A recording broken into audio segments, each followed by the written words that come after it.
Welcome back. Today I'm joined by Mike Gaskins, who is the Vice President of the El Toro Water District Board. And he's here to tell me about our water quality, what's happening since COVID-19, and just to give us some updates. Mike, thank you for joining us. Well, thank you for having me. We are always honored to be able to share it with you and then to our customers and consumers. So, great. Well, let's talk about what's going on right now with the water quality. Regarding COVID-19, I know originally there was a fear of, wow, is our water contaminated? So why don't you touch on that, since it's been about almost 3 months now? right. Well, Dennis Cafferty, who's our general manager, also put out a public service announcement, and he's got the same message I've got, is there's no evidence of any water transmission of COVID-19. So the water that we're supplying to you is safe from COVID-19, and it's safe from all these other things too that we'll be talking about. And then if somebody does have COVID-19 and then they go use the facilities, that waste goes into our treatment plant and was used for irrigation throughout Laguna Woods. And there's also no evidence that any of the COVID-19 is present in that recycled water. So you don't have to worry about the fact that the golf course and some of the medians and areas are irrigated by the recycled water. So okay, COVID-19. That's good to know, because some people they're having their children maybe running through sprinklers and things like that that are in the area or on a golf course, but they don't have to worry about catching anything for that. No. Okay, great. Good to know. That is great to know. Let's talk about the water quality report, as it stands today. Sure. And most people got this in the mail within the last 3 weeks, I think. And it's a whole bunch of information. And if you read it, the intent today is to kind of go through it a little bit and let you know what happens with this.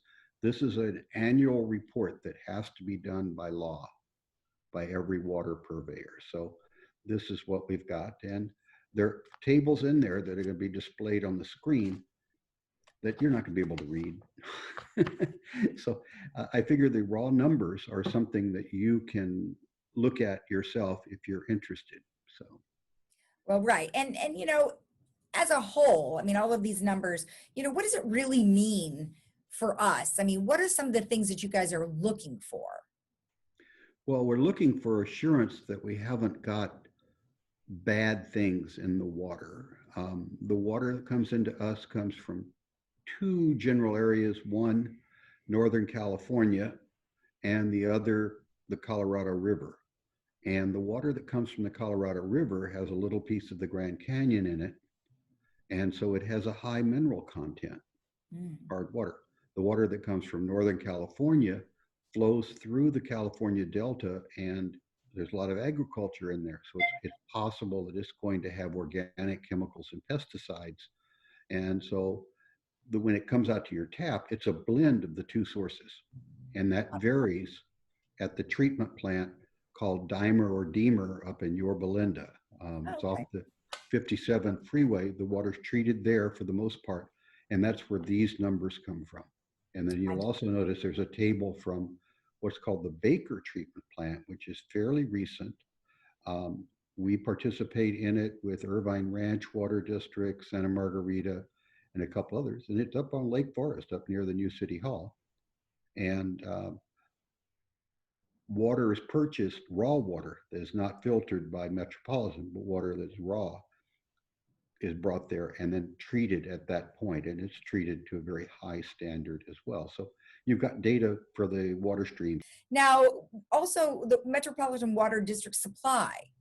So what did you want to say about that in regards to treating?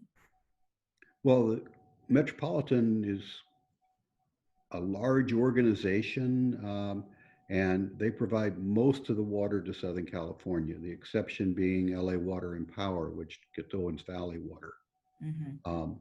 And so there's an awful lot of work that's done just to make sure that the water gets here and it's reliable.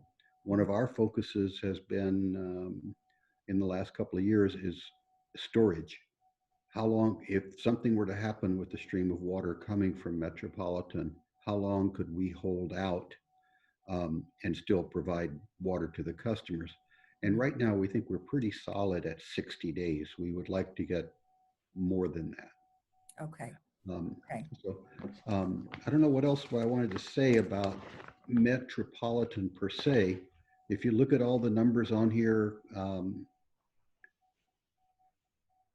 all the test results, there is, for each of these chemicals, there's a maximum contaminant level set by the Environmental Protection Agency.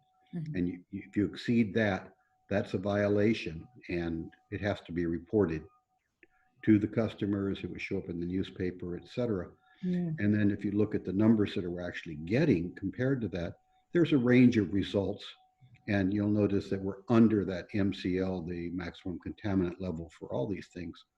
Right. Metropolitan tests all the water.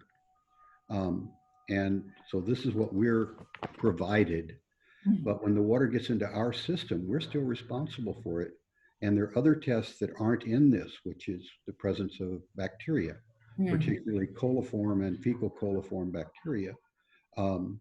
Their water at the plant, the filtration plant, is disinfected at Dimer by ozone, but there's no protection after it leaves the plant.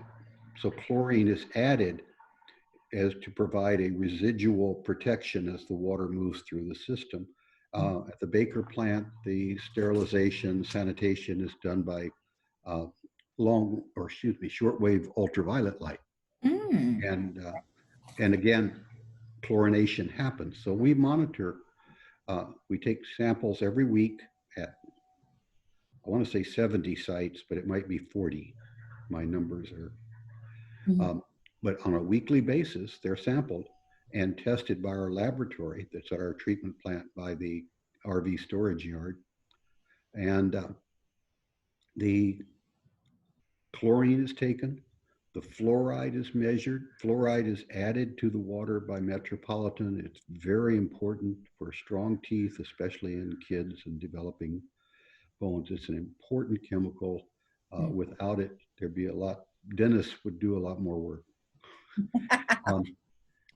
And then we also do nitrite, which is a product and breakdown of organics that may or may not be in the water and the pipes.